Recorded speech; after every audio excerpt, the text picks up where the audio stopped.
आणि आजच्या राजकीय बातम्या आपण पाहूया। राज्यातील सरकार बदलायचे, विधानसभा जिंकण्यासाठी तुमची साथ हवी आहे। इंदापूरमध्ये शरद पवारांचं शेतकऱ्यांना आवाहन।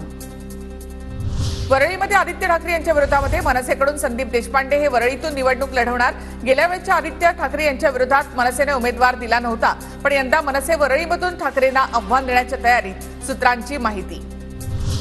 अजित पवार गटाकडून राज्यसभेसाठी सुनेत्रा पवारांचं नाव जवळपास निश्चित, सूत्रांची TV9 मराठीला माहिती।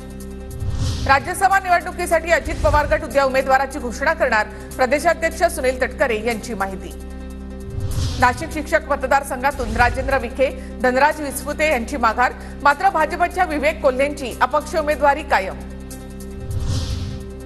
नाशिक शिक्षक मतदारसंघाचे अपक्ष उमेदवार विवेक कोल्हेंच्या विविध संस्थांवर शासकीय विभागांची धाड, शंकरराव कोल्हे सहकारी साखर कारखान्यावर विविध विभागांची छापेमारी। कोकण पदवीधर मतदारसंघातील महायुतीचा पेच सुटला, शिंदे गटाच्या संजय मोरेंची निवडणुकीतून माघार, भाजप उमेदवार निरंजन डावखरे यांचा मार्ग मोकळा। विधान परिषद निवडणुकीचा महाविकास आघाडीमधला पेच सुटला, कोकणामध्ये पदवीधर काँग्रेस लढवणार, तर नाशिकमध्ये शिक्षक मतदारसंघ ठाकरे गट लढवणार। विधानसभेच्या तयारीला लागा, 25 वर्षांपूर्वीची जनतेच्या प्रश्नासाठी आक्रमक होणारी शिवसेना विरोधकांना दाखवाच, उद्धव ठाकरेंच्या विधानसभा संपर्क प्रमुखांना सूचना।